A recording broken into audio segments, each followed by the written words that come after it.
What if the map to your entire body has been sitting inside you your whole life, and no one told you how to read it? For decades, scientists believed most of your DNA was useless. They called it junk, empty space, leftover code with no purpose at all. But that idea was wrong. Hidden inside your genes is a system so precise, so powerful, that it decides who lives, who gets sick, and even how your children will grow. It switches genes on, it switches genes off, and for most of human history, nobody even knew it existed. This is the story of the hidden control system inside your DNA. And once you understand how it works, you will never look at your own body the same way again. Here is why this matters right now. For years, people were taught a simple idea. Your DNA is your destiny. If your parents had a certain disease, you would get it too. If your genes said tall, you would be tall. End of story. But that simple idea left out something huge. Your body has trillions of cells. Every single one carries the exact same DNA. Your eye cells, your heart cells, your skin cells, all identical code. So here's the real question. If every cell has the same instructions, why does an eye cell act like an eye and not like a heart? Something inside your cells is choosing which instructions to follow. Something is deciding which genes to use and which ones to ignore. That something is the hidden control system. And what scientists have learned about it in the last 20 years has completely changed how we understand life, disease, and even aging. By the end of this video, you will understand exactly how this system works. You will learn why two people with the same genes can live totally different lives. And you will discover why something you eat, something you feel, or something you go through today could actually change how your genes behave tomorrow. Let's go back to the beginning. In the year 2000, scientists finished a massive project. It was called the Human Genome Project. Its goal was simple to say, but incredibly hard to do. Map every single piece of human DNA. Thousands of scientists worked for over a decade. They spent billions of dollars. And when they finally finished, they expected to find tens of thousands of genes, instructions for building a human being. Humans only have around 20,000 genes. That is barely more than a tiny worm called C. elegans. It has fewer genes than some types of rice. How could that be true? Humans build brains, hearts, hands, and language. A worm just wiggles through dirt. How could our blueprint be almost the same size? Even stranger, genes only make up about 2% of your entire DNA. 2%. The other 98% was a mystery. Scientists could not find a clear purpose for it, so they gave it a name that would shape science for years. They called it junk DNA. Useless, leftover. Evolutionary trash left over from millions of years of change. For a while, most scientists accepted this idea. It made sense on the surface. If it did not build proteins, it must not matter. But a small group of researchers were not convinced. They noticed something strange. This so-called junk DNA was not random. Sections of it were almost identical across different species. A mouse and a human share large stretches of this non-coding DNA that look nearly the same. If it was truly useless, why would evolution protect it for millions of years? Why would nature keep copying the same junk over and over, generation after generation? Something did not add up. And that question would lead to one of the biggest discoveries in modern biology. Let's talk about what your genes actually do, so the next part makes sense. Think of your DNA as a giant instruction manual. Each gene is like one instruction. Build this protein, make this enzyme, create this hormone. But an instruction manual sitting closed on a shelf does nothing. Someone has to open it. Someone has to read the right page at the right time. That is where the real mystery begins. Inside that so-called junk DNA, scientists slowly began finding something incredible. Tiny switches, genetic light switches, built directly into your DNA. These switches do not build anything themselves. Instead, they control other genes. They tell a gene when to turn on. They tell a gene when to turn off. They tell a gene how loudly or quietly to work. Scientists gave this hidden layer a name, gene regulation. And once researchers understood this, everything about biology started to make sense in a whole new way. Remember the question from earlier, why does an eye cell act differently than a heart cell, even though they share identical DNA? The answer is the switches. In an eye cell, the switches for eye-related genes are turned on. The switches for heart genes stay off. In a heart cell, it is the opposite. Same instruction manual. Completely different pages being read. But here is where the story gets even more incredible.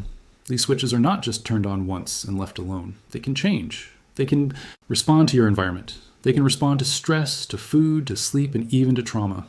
This idea has a name, epigenetics. It literally means above the genetics. And it may be one of the most important discoveries in modern science.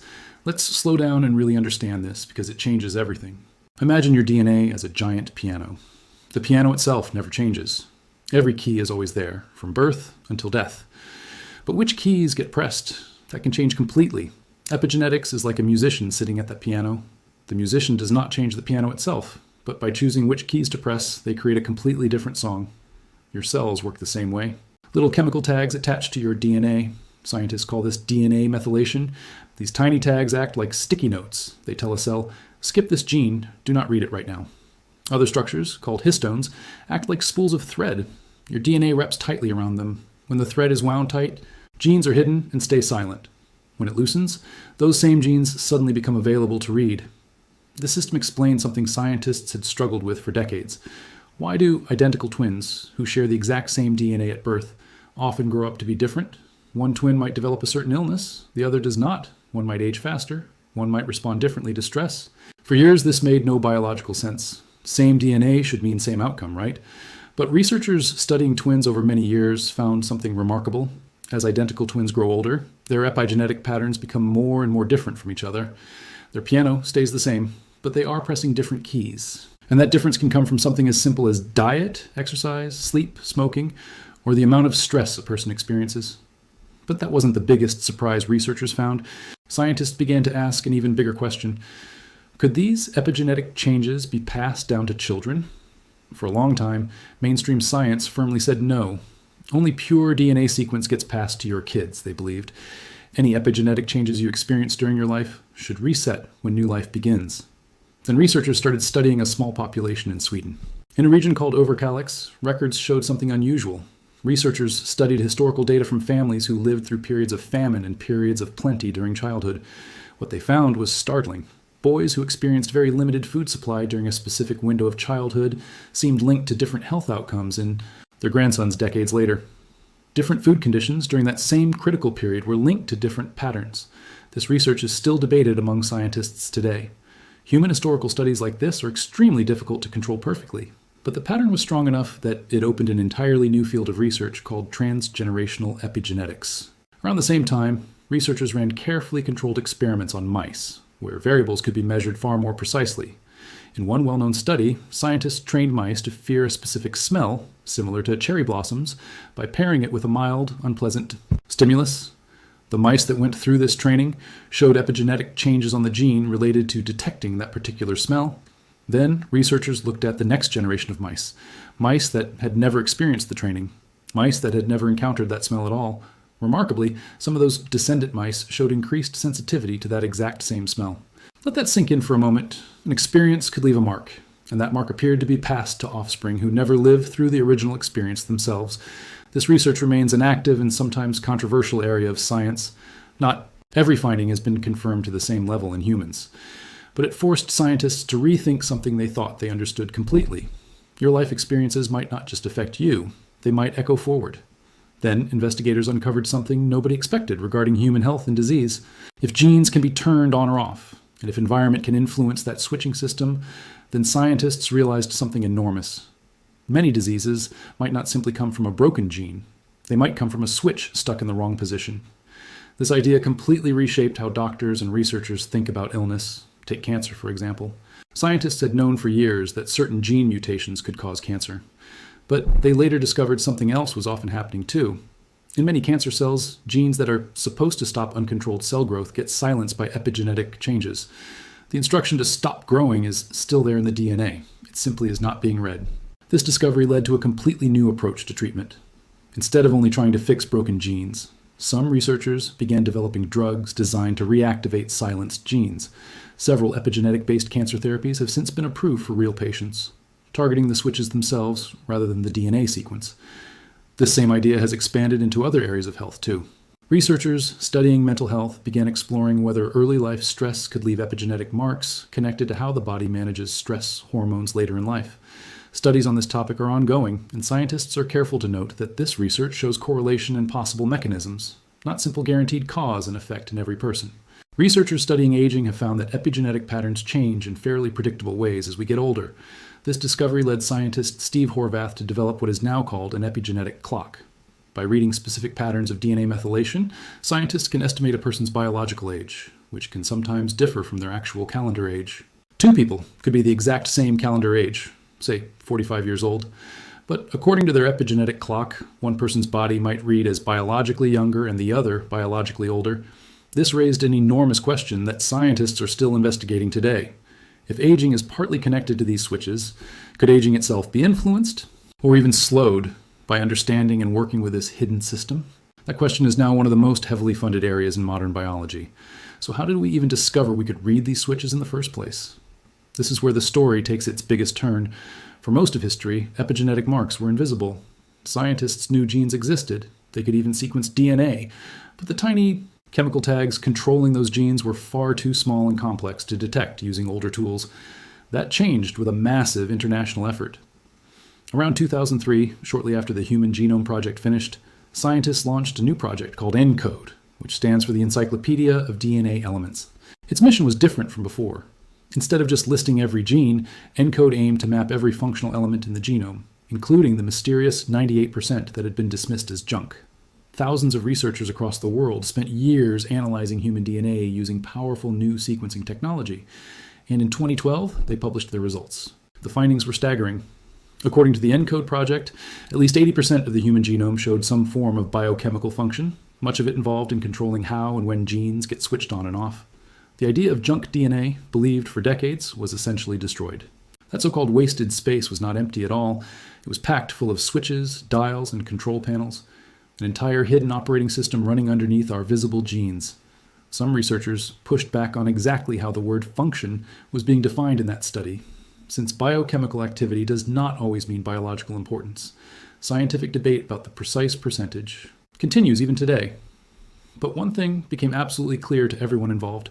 Non-coding DNA is not garbage, it is control. Once scientists accepted this, an entirely new race began. A race to understand exactly how to read, and possibly even rewrite, these control systems. This discovery changed medicine in ways still unfolding today. New tools emerged that allowed scientists to actually observe individual epigenetic switches in real time. Genetic tools like CRISPR, originally famous for editing DNA sequences directly, were adapted into new versions that could target epigenetic switches without changing the DNA sequence itself.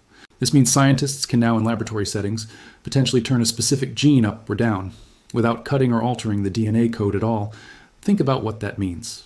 For patients with certain genetic conditions, the problem is not always a broken instruction. Sometimes the instruction is perfectly fine. It is just switched off when it should be on, or on when it should be off. If scientists can safely and precisely control that switch instead of rewriting the entire gene, it could open treatment possibilities that seemed impossible only 20 years ago. Researchers are currently exploring epigenetic approaches connected to conditions ranging from certain rare genetic disorders to specific types of cancer and even some age-related diseases. It is important to be clear here. Many of these treatments are still in early research stages, some in clinical trials, and some already approved for specific conditions. This is not science fiction, but it is also not a magic cure for everything, and responsible scientists are careful not to overpromise results that are still being studied. Still, the direction is undeniable. We have moved from simply reading the genome to learning how to influence the system that controls it. Now let's talk about what this means for you, personally, today. This is where the science becomes deeply personal. If epigenetic switches can respond to environment, then choices in daily life may genuinely interact with how your genes behave. Researchers have studied how factors like diet, physical activity, sleep quality, and chronic stress correlate with epigenetic patterns in the body. For example, some studies have found associations between regular exercise and epigenetic changes connected to genes involved in metabolism and inflammation. Other studies have examined how, consistently, poor sleep may relate to shifts in genes tied to immune function. It is important to state this carefully. This does not mean one bad night of sleep will permanently damage your genes. Epigenetic changes are generally described by scientists as dynamic. They can shift in both directions over time, based on ongoing patterns, not single moments. This research suggests something both humbling and empowering. Humbling, because it shows how deeply connected we are to our environment, at a level far deeper than most people ever considered. Empowering, because it suggests that daily choices might genuinely interact with the very system controlling our biology, not just our outward health. Your DNA sequence is fixed at birth. That part truly is your unchangeable blueprint. But how that blueprint gets read, page by page, switch by switch, may be far more within your influence than anyone realized just a few decades ago. So let's come back to where we started. What if everything you were taught about DNA was incomplete? For most of the 20th century, people believed your genetic code was your unchangeable fate. Fixed, final, unchangeable from the moment you were born. But hidden inside that same code was a second layer, an invisible operating system built from switches, tags, and structures that decide which instructions actually get followed. This hidden control system explains why identical twins can grow into different people. It explains why the same gene can build a healthy cell in one person and a cancerous one in another. It explains why an experience today might somehow echo forward into the future. Science is still uncovering exactly how far this system reaches. Some questions remain open. Some claims are still being tested and debated by researchers around the world. That is normal, healthy science, not a weakness. But one truth stands firmly established. Your DNA was never truly junk. It was never simply empty space. It was a control panel waiting to be understood. And we are only just beginning to learn how to read it. If this story changed the way you think about your own body, that is exactly why it needed to be told. Let us know in the comments what surprised you the most. If you learned something new today, hit that like button and subscribe for more true stories that reveal the hidden science shaping our world.